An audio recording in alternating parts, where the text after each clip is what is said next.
So back in 1997, which was 5 years ago, in case you're wondering, you always judge things by how long it was from your high school graduation, right? So that's 5 years ago, permanently, forever for me. Student named Nathan Zoner conducted a science fair project. And in this science fair project, he was looking at the dangers of a chemical called dihydrogen monoxide. It was a big presentation thing, so he was presenting it to people. His goal was to be persuasive to them, to show them just how dangerous this chemical is. And he listed all of these things that this chemical, the reasons it was dangerous. And he had a bunch of stuff. So it can cause burns in its gaseous state, severe burns. Major contributor to erosion, a major component in acid rain, causes suffocation in 4,000 people a year, and it is a major carrier of bacteria all around the world. So he's given this presentation. So part of the presentation is that, all the research he had to do in this chemical. And then the other part of his project was he wanted to be persuasive. So he specifically shared this information with 50 people. And his goal was to convince them that the chemical should be banned. Like, we got to ban this thing. That's what he wanted to do. So of the 50, 43 of them said, absolutely, we can't have this stuff around. Like, I don't want this stuff anywhere near me. We gotta do something about this. And maybe hearing all that stuff, you might be like, yeah, that sounds pretty bad. Let's get rid of it. But hold on. Here's the name of the science fair project. The name of the science fair project was How Gullible Are We? And I'm like, hold up, what? I withhold any judgment. Tell me why it's called that. The reason it's called that is because dihydrogen monoxide, its common name is water. Dihydrogen monoxide, H2O. And then once you hear that, don't you kind of go back like, wait a minute, what did you say? Causes burns in its gaseous state. That's called steam, right? Steam can burn you. Contributes to erosion, for sure. A huge component in acid rain. Come on, it's water. Suffocates 4,000 people a year. That's called drowning. Carries a ton of bacteria all around the world. That's called the ocean, right? So he presented all of this in such a way that 43 people wanted to ban water.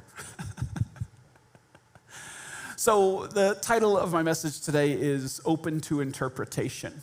Open to Interpretation. Now, the goal of Nathan's science fair project was to show how easily manipulated the public can be by the twisting information and the way it's presented. Well done, Nathan. Maybe he's the reason we're in the situation we're in as a country right now. Maybe he just started this whole thing.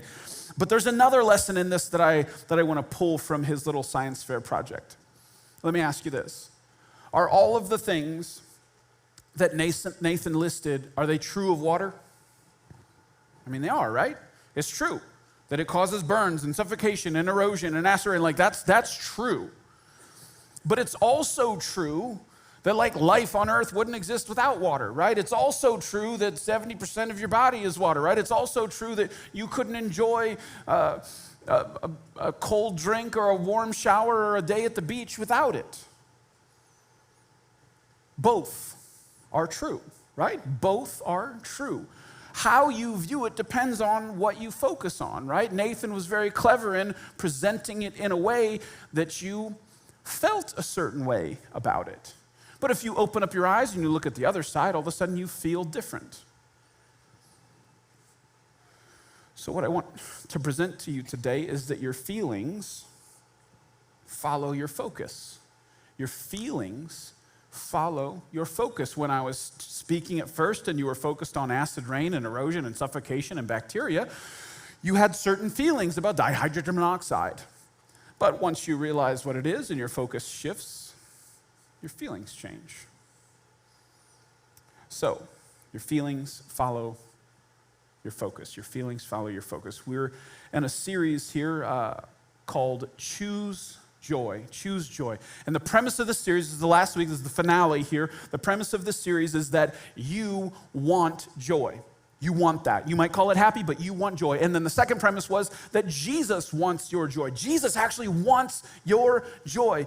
Jesus speaking in John 15:11 says this, I have told you these things so that you will be filled with my joy. Yes, your joy will overflow. He wants you to have joy, not just a little joy, not an average amount of joy, but joy overflowing. So you want joy, and Jesus wants your joy.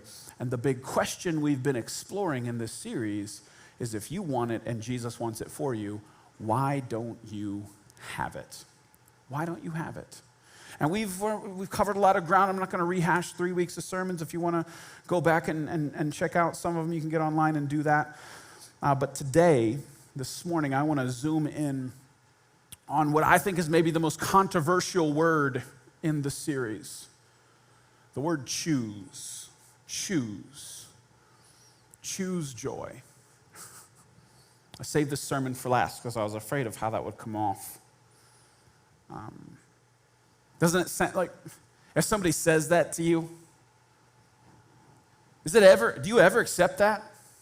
You know, if that's some advice, like, choose joy. Doesn't that sound shallow? Doesn't that sound trite? Doesn't that sound like there's no substance to it? Like, or if you flip around, like it's the thing you say to somebody if they pour out their whole life to you and everything's going wrong and you don't know what to say back, so you're just like, well, you should choose joy.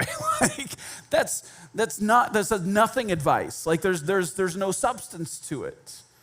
And it's almost insulting too, right? If you've ever been said that, it's like, oh, I just need to choose it, huh? Like, I grit my teeth and close my eyes and, oh, no, I got it. I just chose it. Like, it just doesn't seem to impact.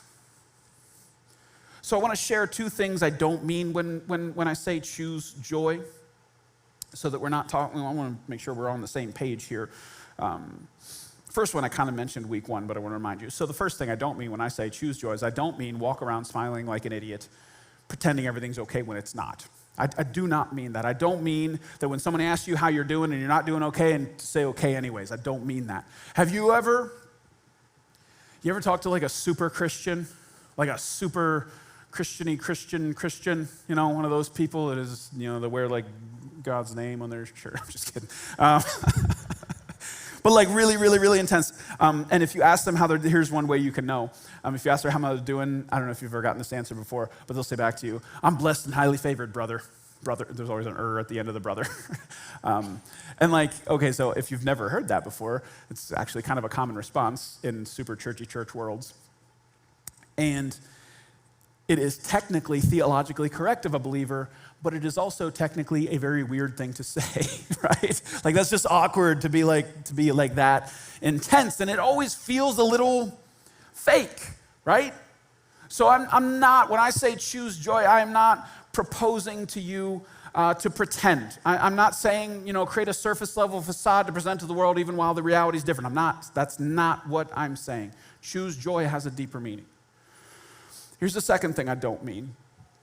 Because you probably have seen this phrase, like, I choose joy. It goes around on the internet every once in a while. There's always like pictures on Facebook with people saying, I choose joy, I choose joy. And that little phrase can be taken and used in different ways. So there's some ways it's used that I really don't like. One of the ways would be you could use that phrase to justify a lot of things. And I feel like people do that a lot. Like justifying maybe not wanting to do a hard thing. So for example, I'm not going to run on the treadmill this morning. I choose joy, right? Like okay, yeah, fair enough. Or I'm going to eat this entire bag of Doritos. I choose joy. Like, yep, I get it. So I feel like you can take this little phrase, which I think has some really good meaning, and you can use it in ways like to justify not wanting to do hard things or to indulge in things that you shouldn't indulge in. And yet, so another example, you could use this in parenting and become a really bad parent. So I could say the sentence, I'm not going to make my 3-year-old brush her teeth tonight. I choose joy. And that night, it would be true, right? Or I'm not going to call my teenagers on their disrespect. I choose joy. But I could use it to push away from having to do hard things as a parent because in the moment, I don't want to deal with it. But that's not the way you're supposed to use this phrase. I don't want you to use this phrase as like a compass in your life. And lastly, if you didn't see last week, we talked about joy is really important. If you're a Christian, you're supposed to take joy really seriously. That's true, but it's also true that you should not use I choose joy as a compass in your life, because I believe it will lead you, to be a terrible parent, to be in terrible health. It's not a compass. The meaning of I choose joy is much, much deeper than that. So I want to explore the depths of this, and I want to look at a huge, massive story in the Bible. We're only going to do a flyover. We can't dig into the details because this story is 13 chapters long, and each chapter is like 50 verses, so we can't read it. Matter of fact, I'm only going to read one verse out of all of that to you. I'm just going to give you the Cliff's Notes version, flyover version of this story. So the story is about a guy named Joseph. So Joseph, his story takes place in Genesis, if you'd like to take a month and read through it. He's the second youngest brother of 12 brothers, and he is the favorite brother. His daddy loves him more than all the others. And I say that because I know, if we're all honest as parents, if you want to be really honest, we all have favorites, right? Now, everybody says, no, I don't have a favorite. You're lying. You know you do. Now, I have a favorite, but my favorite changes depending on the situation, okay? So there always is a ranking, but the ranking changes throughout the day. Usually, I will say the 3-year-old holds the top spot because she's cute, right? And she just decides to say, I love you, Daddy. I'm like, you're my favorite. It doesn't matter. Nothing else matters. But I will also tell you every single day around 7 o'clock, she drops in the rankings because that's bedtime. And she's no longer my favorite ever at bedtime. So it shifts for me. But in this family, Joseph was the favorite all the time. Dad held him above all his brothers. Now, you can imagine the dynamics that created. It was not a great thing. His brothers had a lot of bitterness, a lot of anger directed towards him because of that. On top of that, Joseph had these dreams. So he would have these dreams, and they were not just regular dreams. They were kind of God dreams. He had prophetic in nature dreams where everybody bowed down to him, essentially. They were symbolic, but everybody bowed down to him. And here's the thing. Joseph was dumb enough to tell people this, right? He told his brothers, hey guys, check this dream out. You're all going to bow down to me one day. Now, you can imagine, even in the best of circumstances, if you told somebody that might not go over well. But his brothers already don't like him. They already don't like him. So he's sharing these dreams and creating even more dynamic. By the way, side note on that, careful who you share your dreams with. I think that's a little lesson inside that story. If you share your dreams with the wrong people at the wrong time, it can be really dangerous to your dream. And it can be really dangerous to the relationship. So be really careful who and when you share your dreams with. So Joseph shares this stuff, this I'm going to rule over you dreams, doesn't go well with his brothers to the point that they actually decide we're going to kill him. They want to kill their own brother. They are it's that deep, it's that bad. The bitterness has gotten to that extreme, and they're going to kill him.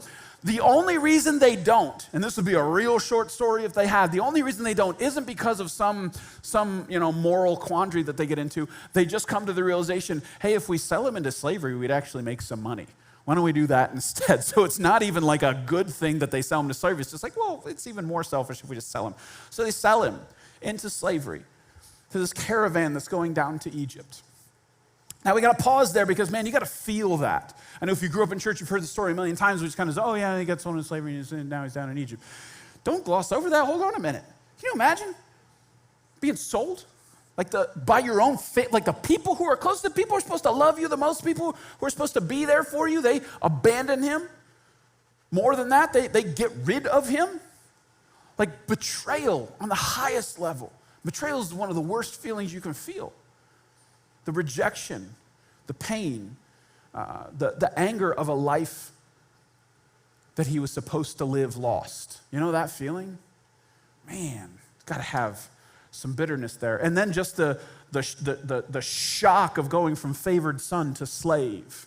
This transition's nuts.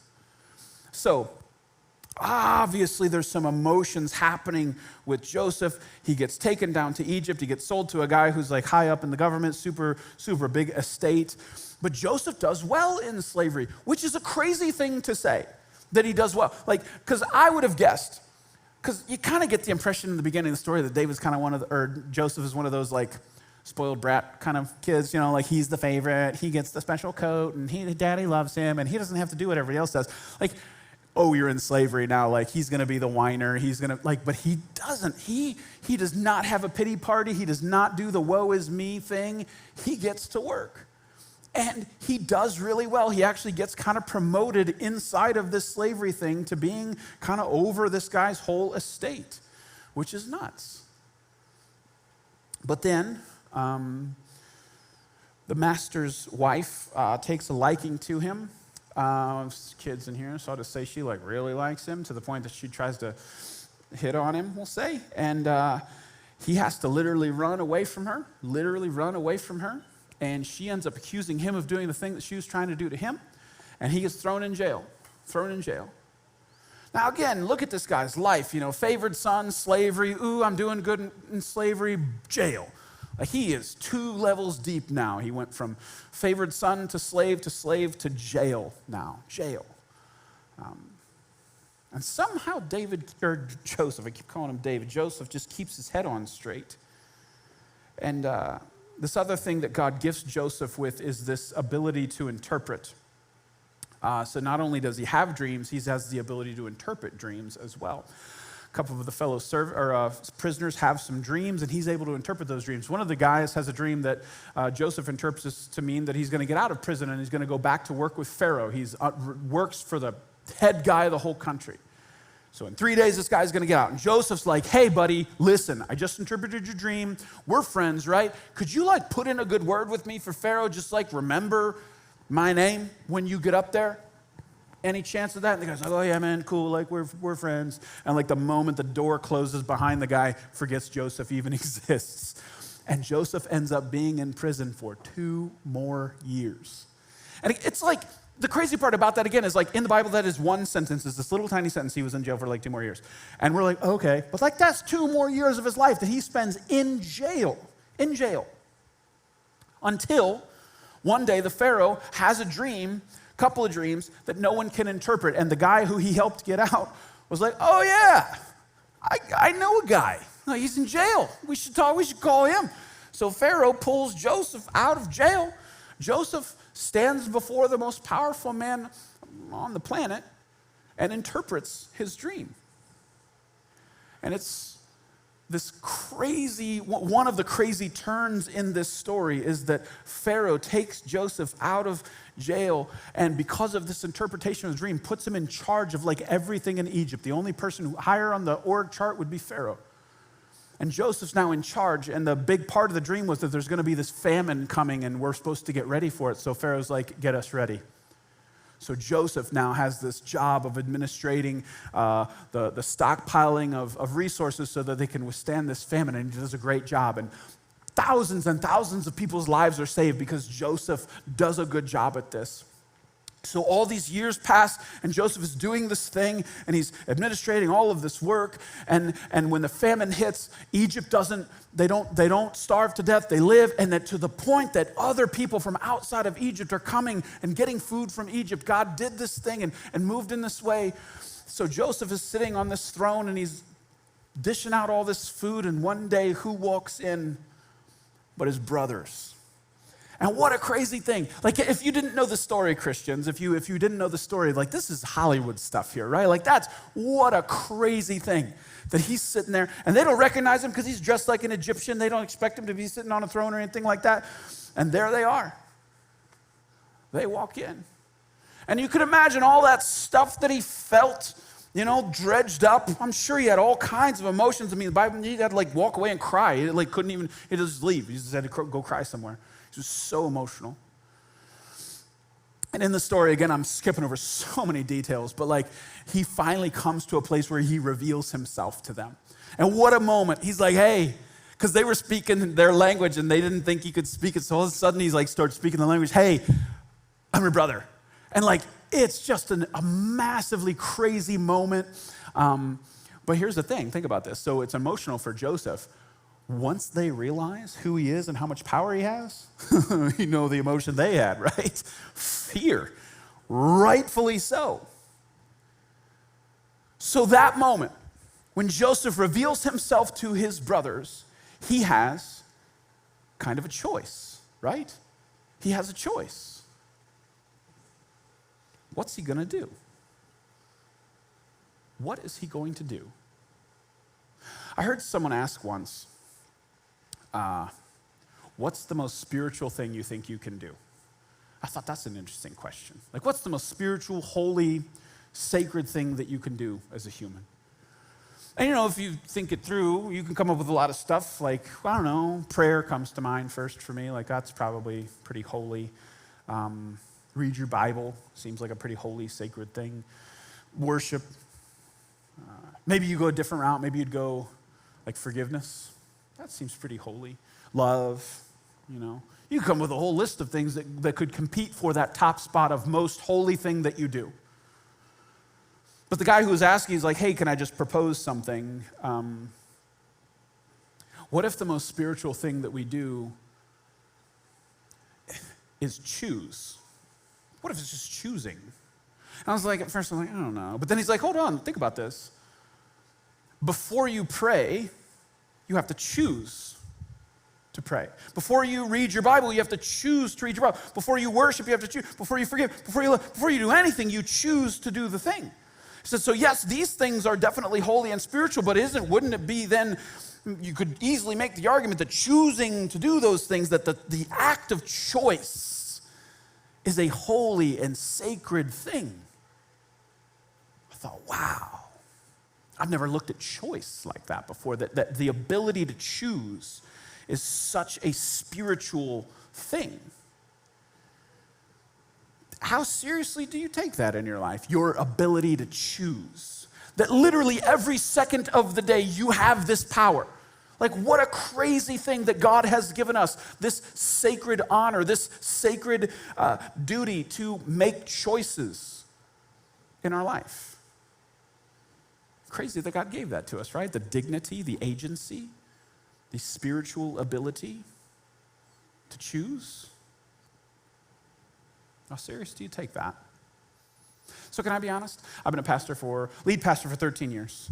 Talked to a lot of people, have a lot of conversations, have a lot of quote unquote spiritual conversations with people all the time. And one of the things I've noticed a lot of the times when I'm having conversations with people about spiritual things is that people tend to, they would never say it this way. This is my observation. They tend to abdicate their ability to choose in a lot of areas of their life. Like if I give some advice like, hey, you should do this, they will act as if they can't choose that they don't have the ability to choose in that area. And they kind of push away from this sacred ability that we have to choose.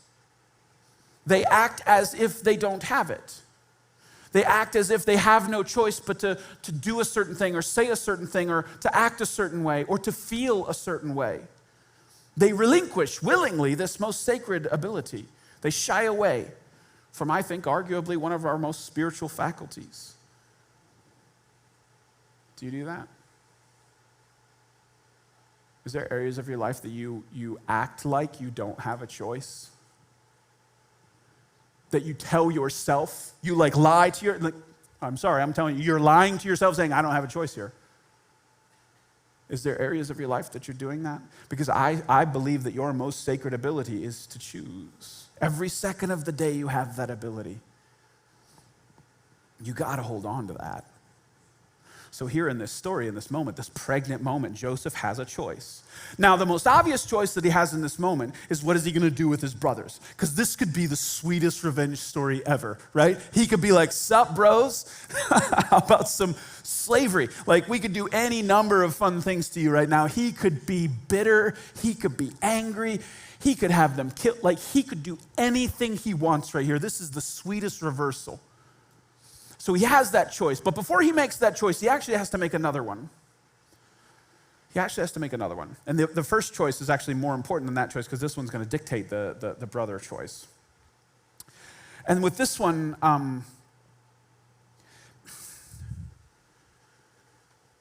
this is another tendency I think people have. We tend to think that what happens to us is directly followed by how we feel about it. Like the two things are just snugged right up against each other. As soon as something happens, I have a feeling. And we tend to think there's no space between the two. That what happens and how I feel are immediately intrinsically attached. Like sometimes they're even mixed together, that what happens and how I feel, man, that's right here. Bad thing happens, bad feeling. No space between. This is the way this is. Good thing happens, good feeling. Like we tend to think there is no space, but can I propose to you that there is a space between, a blank space between, Taylor Swift, there's a blank space between what happens to you and how you feel about it. What happens to you and you have in that space, there's a choice. And the choice is, how are you going to interpret what happened to you? It is not automatic. It is not bad thing, bad feeling. It is bad thing, hold on, let me interpret what just happened to me. See, because Joseph had the ability to interpret dreams, but he also had the ability to interpret circumstances. He had the ability to interpret events. He had the ability to interpret his life. There's a space. And in that space, you have the power to interpret what happens to you. The power of choice. You can choose what conclusion you come to about the things that happen to you. It's not automatic. It's not bad thing, bad feeling. It's not.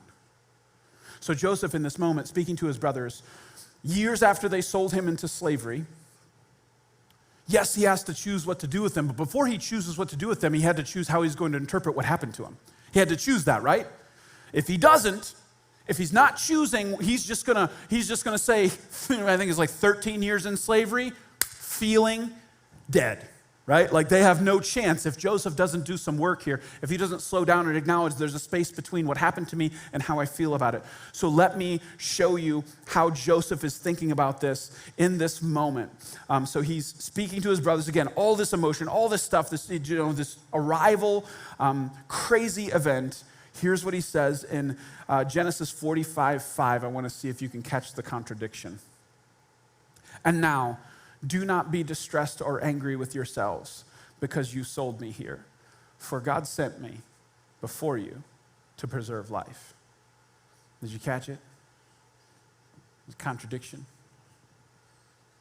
There's like a comma between it, not even a period. You sold me. God sent me. You sold me. God sent me. Huh.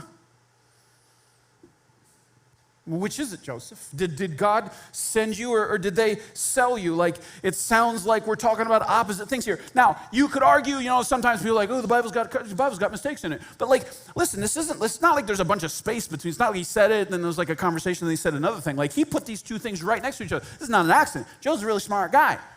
Joseph said in one sentence, you sold me, God sent me. Which is it? Did he get sold or did he get sent? Which is it? Dihydrogen monoxide. Is it a major component in acid rain or is it a major component in your coffee? Which is it? Both. Both are true, right? They sold him and God sent him. They are both true. They are both true. Joseph in this moment is looking at his life, acknowledging that what happened was bad and God's going to use it. That both are true. He has a choice of what he's going to focus on. If he focuses on the you sold me part, they're in trouble. But if he focuses on the God sent me part, they got a chance. And how he interprets those things changes everything about the situation because your feelings follow your focus. Your feelings follow your focus. So Joseph uses this sacred ability to choose to focus on the God sent me part. And it changed everything. Think about that. It changed the words that came out of his mouth. It changed the way he acted, the decrees that he made, and it changed the feelings inside of him. It changed this. It wasn't some magic flip of a switch, I choose joy in this moment. No, he chose what he focused on, and that produced a different feeling. He chose what he focused on, and it produced a different feeling. A little bit more difficult, but much more important. Your feelings follow your focus. So what if your joy level is greatly affected not by what happens to you, but how you interpret what happens to you? What if it's just a subtle difference? Because so often we think the circumstances are the dictator of joy or not joy in our life. But what if that's not true? What if it's not your circumstances, it's how you interpret your circumstances? And you choose that. You choose that. You do. You choose to interpret everything that happens to you. It is not some bad feeling or bad thing, bad feeling. That's not it. You choose to interpret what happens to you. It is not an event, it's how you interpret the event. And that can change your feeling. Your choice has power, huge power. And again, I just want to say, I think a lot of people abdicate that choice. They act as if they can't. A bad thing happened, I have to have a bad feeling. You can't tell me I can't have it's a bad thing. Hold on though, did you try to interpret the bad thing? No, it's just bad. Can you take a breath? Can we think about it for a moment? So I'll use myself as an example. I'll give you a personal story of how this worked in my life. Because God always seems to teach me things experientially before I preach them. It is both a gift and a curse. So like the week before I started this series, God's like, oh, you're going to preach a sermon called Choose Joy. Okay, let's see how you do. Like he always does this to me. So I was thinking like maybe after Easter I should preach a sermon series on like what to do if you win the lottery. Because then we'll get to see, is it $1 billion yet? Because I don't know, we'll just see. Maybe God wants to show me some very deep truth. I don't know. So the week we started, so the Sunday, like the week leading up to the beginning of this series, I was in Nashville at a pastor's cohort I'm in. It was awesome, learned tons of stuff, drinking from fire hydrant, so much information. It was really cool. Drove, 8-hour drive there, 8-hour drive back. I was headed home. It was Tuesday morning. And if you've ever been to Nashville, pretty cool town. I don't even like music, but man, it was such a cool town. It doesn't take very long before you get into southern Kentucky. And it was raining, okay, on and off, raining. And if you looked at the radar, which I did for a hot minute, because, when you're driving, rain sucks, it was like the kind of like popcorn, kind of like little tiny storms, but they were all scattered all over the place. But they were like like orange and red on the radar, like really, really heavy rain, and then like nothing. So I was driving, and it's raining, you're like a little bit more careful. And then it stopped raining. And I want to go home. So I started going a certain speed. Whatever. There's a number that I went that you'll have to wonder about. Because it's not, I don't know actually what the number is. Part of the problem. So we were going around a slight curve. Again, the rain stopped. I'm like, let's go. So it wasn't a big curve, just a little bit of a curve. There was like a semi. I was in the speeding lane, and there was a semi like right here. And I started going faster, and I felt the back of my car kind of lift up. Have you ever hydroplaned before? It's a wild feeling. I was like, that's weird. And then, it just started doing this. And typically people make the mistake of overcorrecting. I kind of know that, at least here. And there was a semi-truck over here. I didn't want to overcorrect and end up underneath him. So I was just spinning. And it was like a literal, Jesus, take the wheel moment. It was like, okay, Lord, I don't know what to do. So I'm just literally just spinning. And what happened is my back end caught on the center median. And I just kind of slid backwards until it just came to a stop, just kind of grating off the back of my car. And I was facing the wrong way on the highway, just sitting there in this, like next to the center median, between the center median and the speeding lane. And that's when I got scared, okay? Because you don't have time to be scared when it's actually happening. You say words that are either prayers or other kinds of words, and then you're just sitting there, and their cars are flying by. When the semi-trucks go by, you're feeling the wind blow. And I'm like, well, I just spun out. Somebody else could spin out. So I got nervous in that moment. And I decided, I wonder if I can move, because I don't want to be here. I don't know what's wrong with my car, but I don't want to be here. I'm not checking here. I'm not getting out. So I waited until there weren't any cars, and I wanted to see if I could just shoot across to the outside, to be on the outside, because my prediction, I just felt like the outside's safer than the inside. And you can decide how safe you think that was. My wife has an opinion too. So I shot across and I got to the outside. Now I'm on the outside of the highway, and I'm like, okay, safer. And then I look up, and there was an exit like 100 yards. I was like, even better than the side of the highway would be a gas station. So I'm like, let's see if I can do it. So I limped up the exit and heard all kinds of noises, but I'm like, I'm making it. I don't even care. So I got up to a gas station, and I pulled into a parking spot. Okay. So now you can you can process because you're out of danger, and you're like, now I'm just angry, right?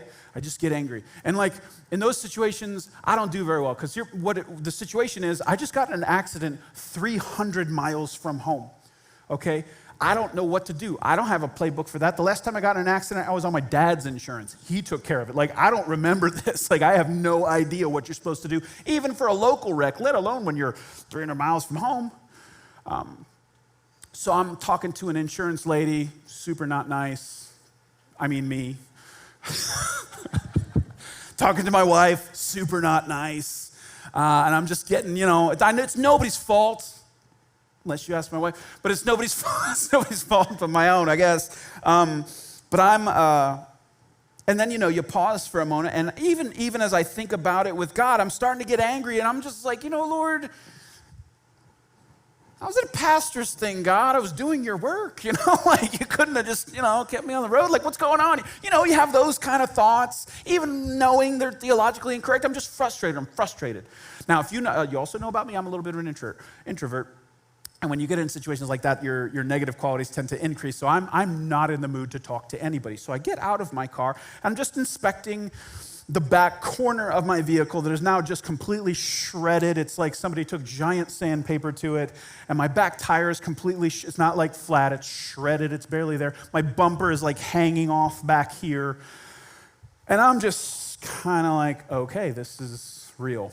And I'm 300 miles from home. And one parking spot over, there's a pickup truck. Now, I know you don't stereotype, but if you did, if you could imagine what southern rural Kentucky, what kind of a pickup truck it would be, you would be exactly right. Whatever you're imagining, that's exactly what it looks like. It was not all the same color. It was pieced together, had one of the caps on the back, and it was full of just stuff. So I'm standing there looking at this. I'm stewing. I'm angry. I don't know what to do. And this guy gets out of that pickup truck and comes and stands next to me. Now, again, my introvert's kicked in. I literally just tried to ignore that he was there. Like, I thought if I just ignore him, maybe he'll go away. Because I'm doing the thing where I'm like assuming a bunch of stuff. And he goes, hey, you got a spare tire? And internally, I'm like, I don't have spare patience right now, but thanks. Leave me alone, man. So I'm like, yeah. He's like, you got a jack? And again, I'm just like internally just being pissy. I'm like, I think the jack usually comes with a spare, but like, whatever, man, yeah, I got it. He goes, all right, well, I think I got some bungees and stuff in the back. And I'm just being mean inside my head. I didn't come out. I'm like, yeah, I bet you do. You have everything in the back of your truck. Of course you do. So he went that way, and I'm like, I guess I don't know if it's drivable. I'm not that guy. I can do this. I don't fix cars, okay? So I'm like, I'm gonna try. I can put a donut on. That's peak car stuff for me. I can put the donut on my car. So I get the donut out, start pulling the nuts, and when you start working, God has time to actually talk to you a little bit. Now, I'm not saying God speaks to me, but like God starts to like nudge me a little bit because now I'm slowing down, I'm working with my hands, and God starts like, hey. And I'm like, what? And again, he didn't say it, but it was like the impression I got is, hey, do you remember that thing you preach about all the time? That like you want your church to remember that every single room they walk into, there's purpose. Like you say that all the time, Adam. Do you remember that? And I'm like, God, this is a gas station, not a room. So still trying to be pissy back. And I'm working on it. He's like, hey, just come on. And I'm like, okay, just a little, like I got to like 1% okay, God. You know that? Like now I am no hero of no story. I'm just like, okay, Lord. So I got the donut on. Luckily, I did it fast enough that I didn't have to have help because I really get bad when I get help from when I'm frustrated. So he comes back over with just hands full of like ratchet straps and bungees, and he had Gorilla tape. Not duct tape, like 2 things of Gorilla tape. I'm like, he just went to like the junk store and came back like he had all this stuff. And We didn't talk a lot. I never asked for help, not one time, because that's not the thing I do. But he just goes to work on putting my bumper back on my car. And like, remember in the story, it was raining. It was completely just wet everywhere. He's like down on his back underneath my car, like doing all this stuff. And I'm like, okay, Lord. So I'm like, hey, man, what's your name? He's like, it's Joe. I'm like, all right, Joe. Joe with the pickup truck. So I said, hey, where are you headed? And he goes, I kid you not, to my mom's funeral. And I was like, dude. He starts telling me about it. He's going to Indiana. You know, he was on the road. He got the call, so he's trying to make his way up to that. And I was like, okay, Lord. Because let me ask you, what are the odds of being on your way to your mom's funeral and at a gas station running into a pastor? Like, what are the odds of that, right? So I'm like, all right, Lord, like, my spiritual antenna now are going up, and I start doing the thing, because, like, this is, okay, God, I know the verses, I do this is what I do. I started talking to him, I started trying to comfort him, I started asking him questions and pointing him towards truth. I found out that he was a Christian, and it was good, and, like, I had all those conversations, she was too, and I was like, this is so cool, and I started ministering to him in that way, and at some point, he mentioned offhand in this conversation that he was stuck too. And it was weird, just kind of like offhand thing. And like I almost let it pass, and I asked him anyways. I asked him what was wrong with his truck. Now that, for me, I just want you to know, again, that's a dumb question for me. If I ever asked you what's wrong with your car, just know I have no intention or ability to help you with whatever's wrong with it. I don't. It's purely curiosity on my part. Here he's gorilla taping my bumper back on. That's nice. It's above me. But I'm like, hey, so what's wrong with your truck? And he goes, I'm out of gas. And I'm like, what? So he tells the story. Obviously, you don't plan having somebody close to you die. He was on the road. He had like a company gas card that ran out, and he barely made it to the gas station. He's like, this is as far as I made it. And I'm like, Joe, if you had said anything else, I wouldn't have been able to help you. But that I can help with. So he gorilla tapes my bumper back on, and we roll his truck forward, and I start putting gas in it, and I just had a moment where I like realized. It was like that realization moment. And I like put my hand on his shoulder, and I was like, Joe, listen, I wasn't stopping here. I was not stopping at this gas station. I was making good time, okay? I was not going to stop here. Joe, listen to me. God knocked me off the highway to help you. God knocked me off the highway, Joe. Like, ping, back end. That was a hydroplane. That was God. God knocked me off the highway so that I could be here, so that I could fill your tank up. Like, and what I said to him was like, listen, Joe, I think a lot of times when we have somebody close to us die and you have like one of those moments that like you start to feel all kinds of things, like you feel abandoned by God, you feel like maybe God doesn't love you. I want you to know God loves you. He knocked me off the highway to get me here to tell you that, to get you to your mom's funeral. Like, don't you dare believe any of those lies. God loves you, man. God loves you. Here is your sign if you needed one. And I took his hand and I prayed with him in a rural, middle of nowhere gas station in southern Kentucky. And I was crying. He was not, because Joe is not that kind of guy. He got in his truck, drove away with a full tank of gas. I got in my car with my gorilla taped bumper, and we left. Here's the thing, though. When I left, I wasn't mad anymore. I felt like I wasn't allowed to be mad anymore because it was like, God's like, nope, I did that. I put you there. You needed to listen to me. Now I was like, okay, God, couldn't you just make me pee next time? Like, I just fill my bladder up, I'll stop. You don't have to knock me off the road. But like, by the way, isn't that the thing though? Aren't we kind of stubborn to the point that sometimes God has to smack the back of the car and just say, no, you're going into a tailspin because I need your attention right now. I'm going to do something here. But what you need to understand, and this is what I think, this is where the choice comes in. The earlier you make the choice to actually interpret what happens to you, because if I would have just went all dark, and I can go all dark, I wouldn't have listened. And I would have told Joe, buddy, cool, but like, leave me alone, I gotta figure this out. I would have just ignored him. But I let God in just enough for God to say, hey, do you want me to be a part of this or not?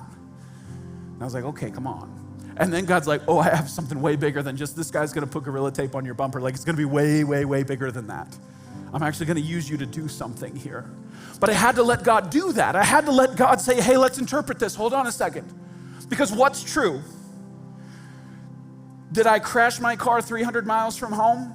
Or did God use me to nudge somebody and tell them that he loves him and get him to his mom's funeral? Which is true? They're both true. They're both true. Dihydrogen monoxide. Did he get sold or did he get sent? Did I crash or did God use me? They're both true. They're both true. This is always the case in your life. Do you realize that? This is always the case. You always have good and bad. You always have something bad happening. God's moving. You always have both. You're never going to have all good or all bad. It's always going to be both. Always. That's why there's a choice. Because your feelings follow your focus. So this story will forever be for me that God knocked me off the road to help Joe. That's the story. The story is not, I drove on a donut for 30 miles arguing with my wife about how far you can drive on a donut. That's for the marriage series. We'll talk about that story. Story is not how I hate insurance companies and how my car is totaled. That's not the I don't care about any of that. The story is God knocked me off the road to help Joe. And that gives me joy. I'm like freaked out by it. I'm like, wow, God, that is so amazing. I can't feel any kind of way. And as I'm driving away from that gas station, that is the thought. The primary feeling I had was joy that God gave me the honor of being a part of that. It was not the car wreck. But because that was my focus, that's where my feelings went. And you have that choice in everything in your life. And I think your ability to slow down and let some interpretation happen is so huge. And maybe it's not gonna be so obvious. I know you tell a story like that and you're like, well, that's awesome. It was so cool that God used you that quickly. And some of you are in maybe darkness lasts a little bit longer. You know, like Joseph, 13 years in slavery is a long time. 2 years in jail is a long time. But don't go all dark. Keep that 1% open. Don't keep that, hey, God, I know it's all dark, but I know you're good, and I know you're going to move in this. You're going to do something with this. Because if you shut it off, if you don't allow for interpretation, what if that's part of shutting down God using it? Because if I hadn't listened to anything, I would have never helped Joe, and I would have never even known that situation was right next to me. What if you have to stay open? What if you have to keep the interpretation open? What if you have to keep your spiritual antenna up saying, okay, Lord, this sucks, but what are you doing? What are you doing? You gotta be doing something. I believe you're good. I know you're all powerful. I know you're gonna do something with this. What are you doing? What are you doing? How can I be a part of it? You have to keep it open. Your feelings follow your focus. You have that choice. You have that choice. You have that choice.